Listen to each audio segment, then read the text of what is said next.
Bonjour à tous, namasté. Alors aujourd'hui j'ai décidé de vous faire un petit tuto sur la position du chien tête en bas. Alors de vous expliquer quels sont ses bienfaits et surtout les 3 erreurs à éviter lorsque l'on prend cette posture.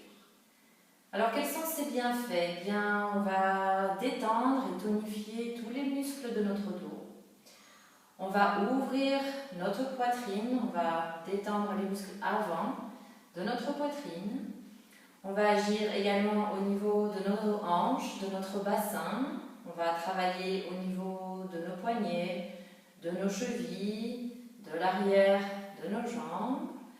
On améliore également la digestion et on améliore la circulation. Et on irrigue davantage notre cerveau, ce qui fait que par la même occasion, on apaise nos pensées. Alors maintenant, les 3 erreurs à éviter donc, lorsque l'on prend cette posture. Tout d'abord, c'est au niveau de notre fondation. Alors, contrairement à ce que l'on pourrait penser, ce ne sont pas nos pieds, mais ce sont nos mains dans cette posture. Alors, premièrement, nous allons poser nos index parallèles l'un de l'autre. On ouvre bien les doigts et on presse notre paume de main. On va créer une ventouse avec nos paumes de main. Nos poignets sont bien en dessous de nos épaules et nos genoux en dessous de nos hanches. Alors pour prendre la bonne dimension pour nous amener dans la posture du chien tête en bas, on accroche nos orteils et on va venir pousser nos pieds vers l'arrière pour prendre une position de planche.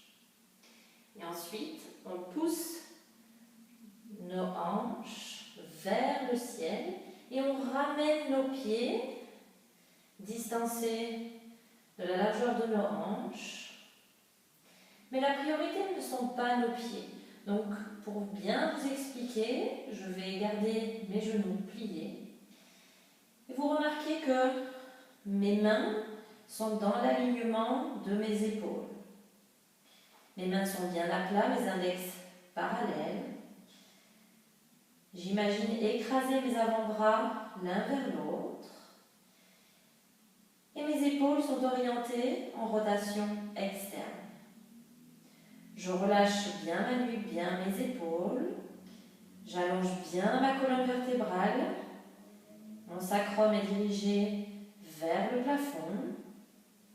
Et mon regard est situé entre mes pieds. Les épaules sont loin de mes oreilles. Et si vous parvenez à maintenir cette position, vous pouvez commencer à plier un genou et puis l'autre.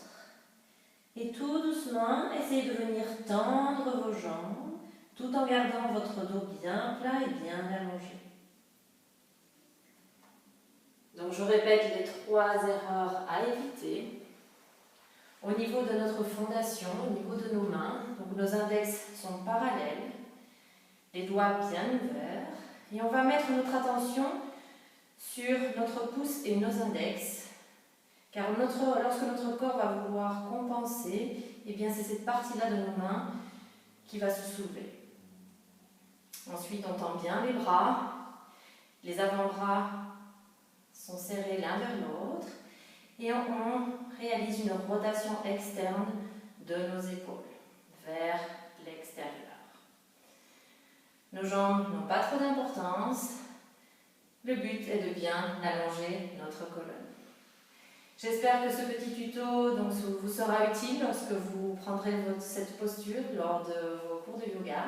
Et n'hésitez pas, si vous avez la moindre question, c'est avec plaisir que je vous répondrai.